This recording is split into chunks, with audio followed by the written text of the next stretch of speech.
안녕하세요. 속치료 전문 부부한의사의 서울김 김선미 원장입니다. 소화불량 위험에 따뜻한 음식이 좋다라는 정보 많이 보셨죠? 저도 올려드린 영상을 보면 소화가 잘 되는 음식편으로 따뜻한 음식 시리즈가 있습니다. 만성 소화불량이나 위염을 가지신 분들의 한 70% 정도는 몸이 좀 냉하고 소화기가 약한 타입이 많습니다. 그러다 보니까 그분들에게 맞춰져 있는 정보가 많게 되죠. 그런데 한 20-30% 정도는 오히려 몸이 냉한 것이 아니라 몸에 열이 많은 거죠. 더위도 많이 타고 찬 음식을 선호하는데 가슴이 좀 답답하다거나 명치가 좀 막힌 것 같다거나 배가 더부룩하고 장 트러블이 자주 발생합니다.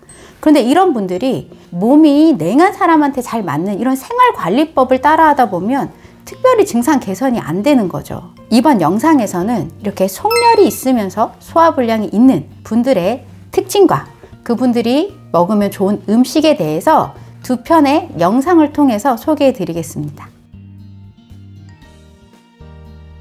첫 번째는 먹는 내용도 중요하지만 특히 속열이 있는 분들은요, 과식, 야식을 주의하셔야 됩니다. 이렇게 속에 열이 있으면 밥통에 해당하는 부위에 온도가 높기 때문에 음식이 자꾸 당겨요. 소화불량이 있는데 입맛이 똑 떨어지는 일이 별로 없습니다. 끼니가 되면 배가 고프지 않아도 음식이 좀 당겨진다거나 조금 스트레스가 받아도 당겨지는 일이 더 많습니다. 그러다 보니 내 위 능력 대비해서는 과식을 한다거나 야식을 하는 경우가 참 많아요. 그런데 이런 과식이나 야식은 체내의 열을 더 증가시키는 주된 요인이 됩니다. 더욱이 이런 분들이 맵고 짠 음식을 아주 좋아합니다. 맵고 짠 음식은 위의 부담을 한층 증가시키니 과식, 야식 이런 자극적인 음식은 꼭 삼가해 주세요. 두 번째는 식사 시간을 최소한 15분 이상 드시는 것을 꼭 권합니다. 몸에 열이 많으신 분들이 대체적으로 성격이 좀 급하세요.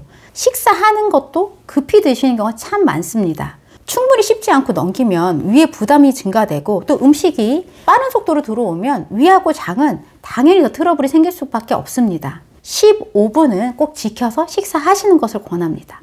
세 번째는 땀이 날 만큼의 운동입니다. 우리 체내 열이 바깥으로 나가는 방법은 소변, 대변, 땀입니다.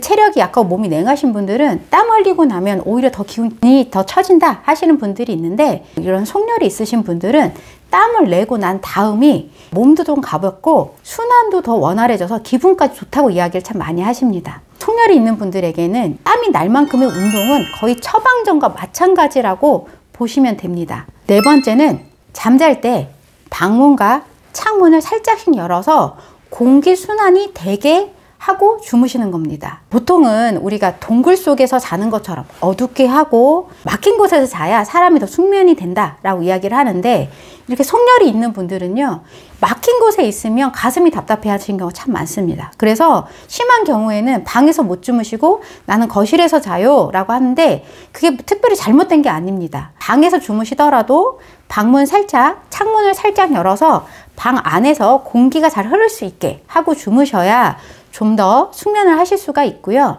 만약에 나는 거실에서 자는 게 편해 라고 하신다면 거실에 암막 커튼을 하셔서 빛을 꼭 차단을 하시고, 대충 소파에서 주무시지 마시고 거실에서도 충분한 이런 잠자리를 마련해서 거실이지만 안정적으로 잠을 잘 수 있게 환경을 만드시는 것을 권합니다.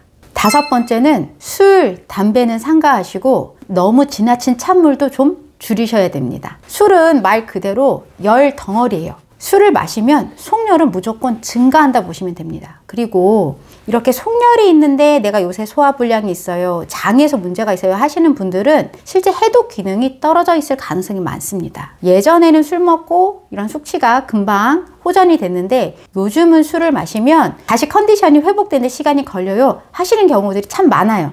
보통은 이렇게 속열이 있으신 분들은 찬물을 좋아하시거든요. 근데 예전에는 찬물을 많이 마셔도 큰 문제가 없습니다. 그런데 이렇게 소화불량이 시작됐다, 장 트러블이 있다 라고 할 때는 지금 드시는 찬물은 위하고 장의 운동 기능을 더 저하시켜서 트러블을 더 발생시키게 됩니다. 상온이나 약간 미온수 정도로 이제는 물을 드시고, 지나친 찬물이나 내지는 얼음 음료수, 찬 음료수는 꼭 삼가하셔야 됩니다. 소화불량 위험이 있으신데 몸에 열이 많은 타입이라면 오늘 알려드린 이런 생활관리는 꼭 실천하시고 다음 영상에서는 이런 분들에게 필요한 음식에 대해서 소개해 드리겠습니다. 주변에 몸에 열은 많은데 속을 답답해 한다거나 민감한 장 때문에 고생하시는 분들이 있다면 오늘의 영상도 꼭 공유해 주세요. 여러분들에게 도움이 되면 좋겠습니다.